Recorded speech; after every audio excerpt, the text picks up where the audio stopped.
আসসালামু আলাইকুম দর্শক। বাংলাদেশের মবস্টাররা গত 17-18 মাসে দেশে যা করেছে এর অন্যতম দায় দায়িত্ব ইসলামী ছাত্র শিবির এবং জামাতে ইসলামের উপর পড়ে কিনা দেখেন। যতগুলো মাজার ভাঙা হয়েছে, সেই যে তৌহিদি জনতার নামে, এই তৌহিদি জনতা গ্রুপটা আসলে কারা? তৌহিদি জনতা নামে বাংলাদেশে কি কোনো সংগঠিত শক্তি আছে? কিন্তু সংগঠিত সেই শক্তি নিয়ে একের পর এক মাজার ভাঙচুর করা হয়েছে, মানুষের উপর মব চালানো হয়েছে, মানুষকে যাচ্ছে তাই ভাবে ফেসিবাদের দোষর তকমা দেওয়া হয়েছে। এই জায়গায় বাংলাদেশে ইসলামী ছাত্র শিবিরের ভূমিকা কি ছিল? আপনারা যারা খুব ঘনিষ্ঠভাবে খেয়াল করেছেন তারা কি সেটা অনুধাবন করতে পেরেছেন কিনা? বিশ্ববিদ্যালয়গুলোতে যে ইসলামী ছাত্র শিবির যেভাবে জয়লাভ করেছে ছাত্র সংসদ নির্বাচনে, সেখানে বিএনপির দুর্বলতা ছিল ছাত্র দলের ছাত্র সম্পৃক্ততা থেকে ছিটকে পড়ার যে একটি বিষয়, সেটা অবশ্যই গুরুত্বপূর্ণ ছিল। কিন্তু ইসলামী ছাত্র শিবির কি বিশ্ববিদ্যালয়গুলোতে তারপর সেই শান্তির বাতাস বইতে পেরেছে বা বই দিতে পেরেছে? পারেনি। তারা বরঞ্চ উল্টো আরো কিছু কাজ করেছে। এবার বিএনপির এই ভূমিধস বিজয়ের মধ্যে দিয়ে সবার আগে চুপসে যাওয়া সংগঠনটির নাম ইসলামী ছাত্র শিবির।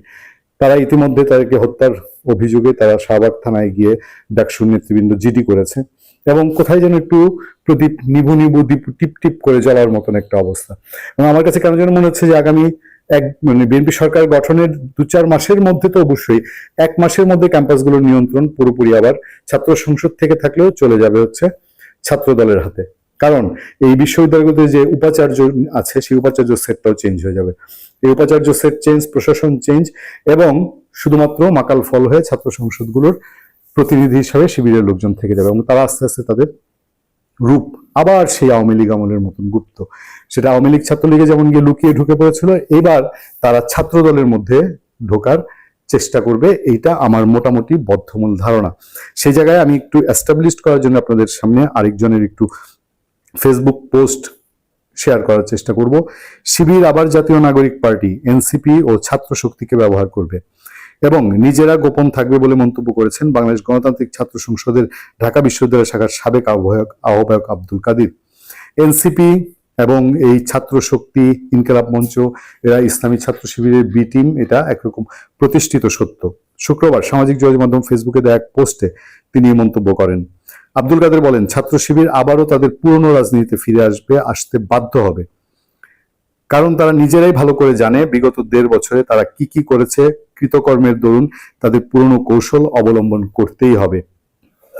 সংগঠনটি 2024 সালের 5 আগস্টের পর ক্যাম্পাসগুলোতে এক প্রকার দখলদারিত্ব কায়েম করেছে দাবি করে তিনি বলেন, আব্দুল কাদির বলেন, নিজেরা হলে হলে কমিটি অব্যাহত রেখেছে, ভবন প্রতিও কমিটি নব্যোদ্যমে সচল করেছে, আর বিপরীতে অন্য সংগঠনের কেউ হলে উঠতে গেলেই মব তৈরি করেছে। সাধারণ শিক্ষার্থী পরিচয়ে রাত বিরাতে চলেছে মব।